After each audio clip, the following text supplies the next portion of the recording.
Early mobile phones had very simple games, most popularly games like Snake by Nokia.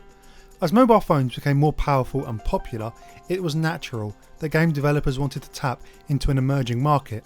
It was a market which didn't really have many standards.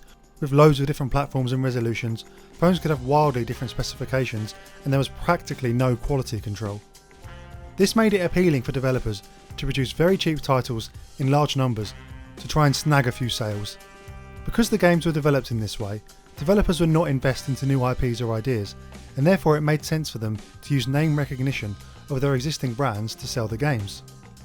So if you was a gamer in the mid-2000s and opened up the back of a gaming mag, you'd see ports of all the biggest titles listed out available to play on your mobile phone. And the screenshots and icons made them look like the real thing. But what were they really like? Well, today we're going to find out. Let's start with a game made right near the end of the Java mobile game bubble, Assassin's Creed. Assassin's Creed launched in 2007 and was a big hit, instantly launching a brand new franchise for Ubisoft that they have continued to milk in every possible medium every year since. The open world action adventure has been turned into a 2D platformer, and to be honest, they actually did a pretty good job. There is quite a lot going on with the graphics, with some good backgrounds and scenery, and they attempted to include the type of parkour gameplay the series was known with, to some degree of success. Given the fact that this was to be played on a small mobile phone with tiny screens, I actually think this one turned out well. Good job. Sticking with Ubisoft, but rolling back a few years, we have the sequel to Splinter Cell Pandora Tomorrow. And I've got to hand it to them, this is another great port.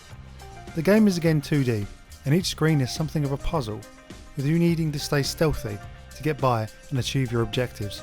You have all the skills from the game, hiding in shadows, hiding bodies, knocking people out, it's all there. And I think the graphics look really nice too.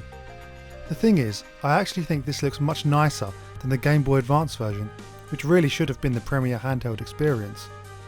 I must say, I entered this video expecting to find a bunch of badly made knockoffs, so I don't know what's going on.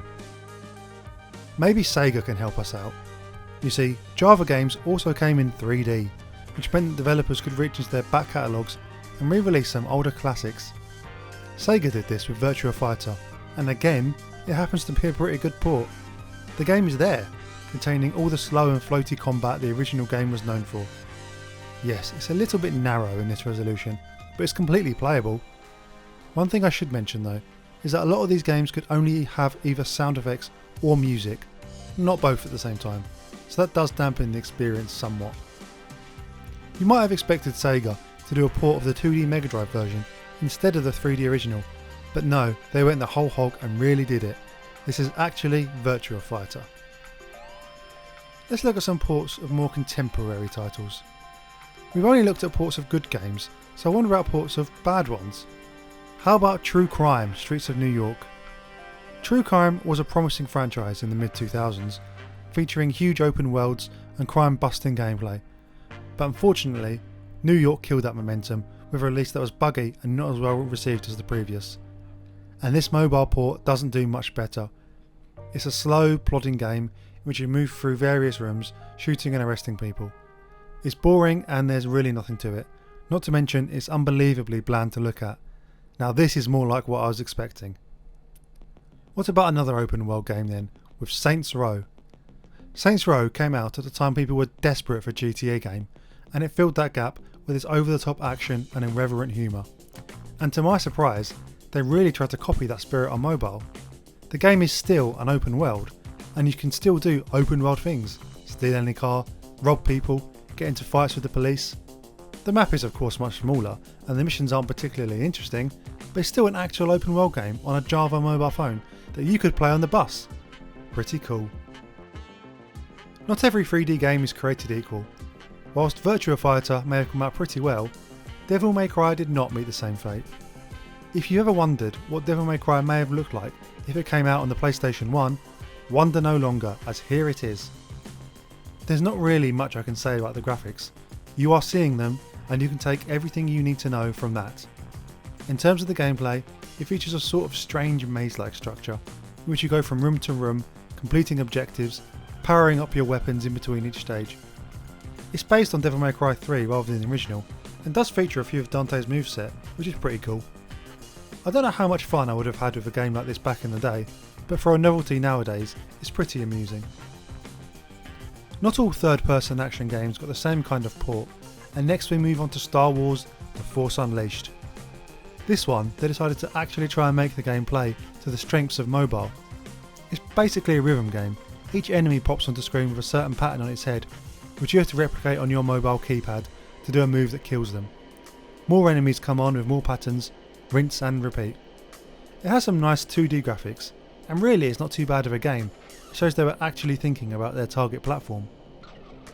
Let's look at some later ones, released in the dying days of Java mobiles when they was being replaced en masse by Android and Apple devices taking over. Tekken Mobile is a simple 2D fighter in which you can just button mash your way through the entire game. I actually beat the whole game as Xiao Yu, just randomly pressing buttons. It doesn't replicate the Tekken style or the Tekken feel in any way, just being a completely generic game, which was a bit of a waste. I can't say that about Namco's next fighting game attempt with Soul Calibur Mobile. They really went all in on this one. It features large, very detailed sprites which look great, has a varied moveset including all the normal button combinations you'd expect. Characters have 3 planes to move on, and they even have different weapons and costumes.